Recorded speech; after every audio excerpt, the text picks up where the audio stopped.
This is The Weekly on ClickOrlando.com with Justin Warmoth. Good morning, I'm Justin Warmoth. The 20-year U.S. war in Afghanistan officially ended last week after the last American aircraft departed the Kabul airport and cleared Afghan airspace. The flight marked the end of a frenzied and deadly withdrawal when a suicide bomber set off an explosive near the airport, killing 13 U.S. troops and more than 160 Afghan civilians. Our guest this morning is Congressman Michael Waltz, a former Green Beret with multiple combat tours in Afghanistan.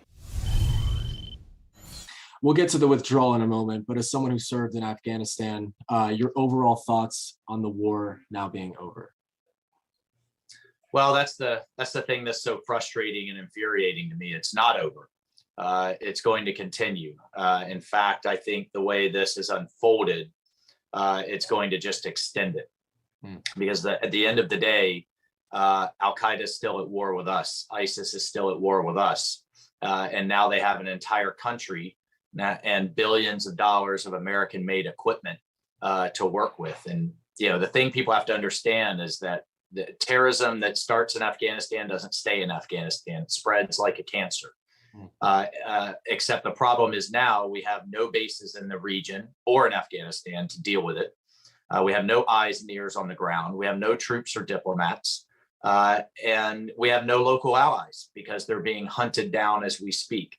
So I think we're actually in a worse position now than we were 20 years ago in 2001. The homeland is less safe, and our credibility around the world will be damaged for years to come, if not forever. So what would have been the proper outcome in your eyes? Yeah, and I've been consistent on this across multiple administrations. Just as long as that terrorist threat exists, and keep in mind, I know people are frustrated with long, hard, and expensive, but we're fighting an ideology here. It took decades to defeat communism and fascism, and it's going to take a long time to defeat the ideology of Islamic extremism. But as long as it intends to attack the homeland, I do think we're going to have a forward force. It can be a very small force at this point, focused on counterterrorism and keeping a lid on those groups, but also stiffening the spine of the Afghan army that was out on the ground doing the fighting and dying. What had me so frustrated about Biden's approach in his speech was that he continued to present these maximalist choices, completely out, everybody gone, or, Switzerland style nation building with tens of thousands of American troops. There were a lot of middle options. With our intelligence agencies, our special forces, drones, and a very small footprint, providing the support that the Afghan army needed. But instead, what he did, instead of blaming the Afghan army, we need to look at how very quickly and in the middle of their most intense fighting season, he yanked away the air support, the logistics support, the intelligence support, and their maintenance support. So anybody who fought over there knew that they were likely to disintegrate pretty quickly. And that's exactly what happened. The intelligence community predicted it was going to happen, and the White House either didn't understand or didn't want to hear it. We've heard House Minority Leader Kevin McCarthy call for accountability. What do you think that means exactly? Well, I'm hearing this from veterans groups, from Gold Star families, from constituents. Who is going to stand up and say, I screwed up? I'm accountable. And I think it's pretty hollow when the president stands up and says the buck stops here, but then in the same breath blames the Afghan government, the Afghan army, his predecessor, and deals that they struck, his advisors, the military. Who is going to accept responsibility for this disaster? The fact that we had to have congressional offices like mine, Democrat offices as well, engaged with private sector groups of veterans to rescue Americans, and we're still doing it as of this morning, something's very, very wrong there. The messages of people getting beaten by the Taliban, American citizens being left behind. There's two cardinal rules. One, we never leave Americans behind. And number two, we don't let terrorists dictate the terms. And that's exactly what just happened. You brought up a point that I think a lot of Democrats are saying, and that is that President Trump should also shoulder some of the blame for what has occurred in Afghanistan. You don't see it that way?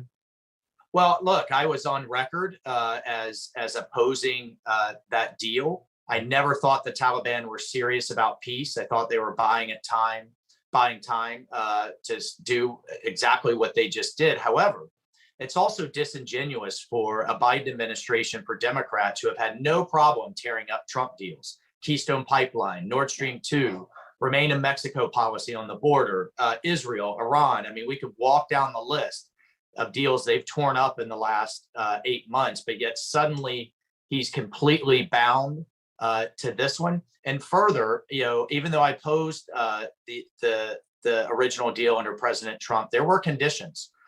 The Taliban had to enter into a ceasefire. They didn't do it. They had to enter into serious negotiations, didn't do it. And most importantly, they had to break with Al Qaeda, and they've never done that. So he did, at the end of the day, leave troops there to deal with the problem because the Taliban hadn't kept up their end of the bargain. We heard ISIS-K claim responsibility for the death of 13 U.S. service members. Do you think the Taliban is responsible for what occurred with ISIS-K? Yeah, absolutely. Yeah. You can't rely on terrorists to screen for other terrorists, right? That suicide bomber got through multiple Taliban checkpoints, and so you're kind of seeing from the administration this notion of, well, we've got moderate terrorists, good terrorists that we can work with against the bad terrorists in ISIS-K and Al Qaeda. Let me tell you, these groups have worked together for decades, since the days of the Soviets and the Russians that were in Afghanistan. They've intermarried, they've intermingled. Yes, sometimes certain factions fight, but the overall umbrella of them works in concert to wage jihad on the United States. And an ambassador from the Middle East just told me yesterday that the message across the region is jihad is won, democracy is lost. Their recruiting is surging through the roof. And I'm telling you, this terrorism problem in Afghanistan is going to spread like a cancer. It's going to follow us home. But future American troops are going to have far less tools when they have to go back to deal with. They have no bases. They have no local allies. They're being hunted down as we speak. And they're going to have to deal with a terrorist army that's armed to the teeth with American-made equipment. And that is infuriating and outrageous. And nobody is taking responsibility for it. How can that happen? How can we leave all that equipment behind? Well, look, in fairness, we handed that equipment over to the Afghan army. But again, when we pulled the rug out from under them at the same time with the air support, intelligence, maintenance, and logistics support, all of it we took away. And we saw that, that they were starting to crumble, and we saw cities starting to fall. Months ago, I called for reintroducing air support, one, to blunt the Taliban offensive, and two, to buy us time for both evacuation and to destroy that equipment. And the Biden administration did nothing. The Secretary of State was literally on vacation at Martha's Vineyard until the night before Kabul fell. There was a deal for the United States to secure Kabul. The Taliban offered it. We rejected it. So it is. We closed down Bagram Air Base with a prison full of 5,000 hardened ISIS and Al Qaeda fighters. So there has been mistake after mistake after mistake that led us to where we are. And that's one thing, but just to hear this kind of stubborn, defiant, happy talk that this was a record evacuation and this was the right thing to do and the right way to do it is again outrageous and infuriating. We'll have more from Congressman Waltz coming up, including his thoughts on where the United States goes from here. Stay with us. This is The Weekly on ClickOrlando.com with Justin Warmoth. Welcome back. The ramifications from the U.S. involvement in Afghanistan and the chaotic withdrawal from the country will likely have long-lasting impacts. In the short term, though, there are still Americans in the country, as well as countless Afghan refugees and visa holders looking for a safe haven in the United States. Congressman Michael Waltz is back with us now to explain where we go from here. What does Afghanistan look like in the future? I mean, are we at the point where we're going to recognize the Taliban, and what would it take to even get to that point? Well, it's going to be a hotbed of terrorism, and literally as of this week, Biden's own intelligence community is telling us that Al Qaeda and the Taliban are tied at the hip. The number two of the Taliban is with a group called Haqqani, which, by the way, right now is currently holding a Navy veteran hostage. Has been holding him hostage the last year. Why wasn't he let go?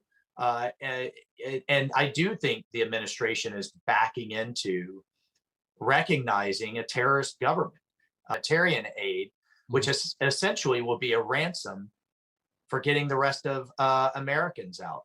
Funneling that through the Taliban? They're going to funnel that through various nonprofits and NGOs in the region, but all of the signals have been clear. The Taliban need cash, and now they're sitting on hundreds of Americans that they have as leverage for that. The administration is trying to say we have the leverage. No, we handed them leverage on a silver platter with hundreds of Americans that anytime they need access to billions in foreign currency, international recognition, economic assistance, they take another hostage. And this group has a long history of doing it, and they're currently holding a hostage right now. So if everyone's free to go, why isn't Navy veteran Mark Frericks, they've been holding the last year and a half, back in with his family right now? The administration is also saying that they put the word out months in advance, or a month in advance, weeks in advance, for Americans to leave. You need to be here, here, here. We will get you out. Some people did not respond, and that's why some folks were left. Some Americans were left behind in Afghanistan. Look, if that's not heartless or clueless or frankly a lie, I don't, I could show you message after message after message of Americans desperate to get out. At the gates of Kabul International Airport, finally got through Taliban lines. In many cases, they were turned around, threatened, or beaten, but some did get through and couldn't get a hold of anybody inside. So, to say they sent those messages out, they did. But at the same time, the ambassador, the Secretary of State, the president himself were saying things are going to be fine. Kabul's going to hold. This is our plan. So, I think most of those people probably listened to their own government that said there's not much to worry about. And the other piece is that many of them have extended family of Afghan locals. And so in many cases, they were told, well, you can go as a US citizen, but you have to go through this whole process and leave your family behind. And people rightly weren't willing to do that. So I think that's just disingenuous to say there's this whole body of people that could have left but chose not to or don't want to leave now. What happens to the Afghan refugees and the visa holders? Are they in the same bucket?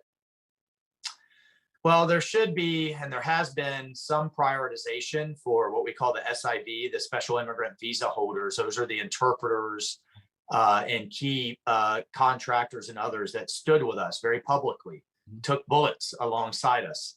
And we should get them and their families out. There's another category of those, people, journalists, democracy advocates, civil society leaders that are also at risk. Some of which have already been killed. People as random as folk singers and comedians and people that advocate and align with our values for a free society have already been killed. I do think they will fall into a different category, however. And so, look, we're trying to get out those that we can with appropriate vetting. They're going to third countries so that vetting can happen. But so many have been left behind. And again, if the intelligence is right and Al Qaeda and ISIS threaten the homeland again, who are we going to have to go back to work with? Who's going to trust us? And the message that we, not just Afghanistan, sent around the world has been so devastating. Our allies in Taiwan right now should be terrified. And the Chinese Communist Party is telling them, this is evidence that America won't stand with you. You may as well fold and come in with us. In Ukraine, the same thing. So this will be devastating to American credibility for some time to come. Back to the withdrawal, only a few questions left.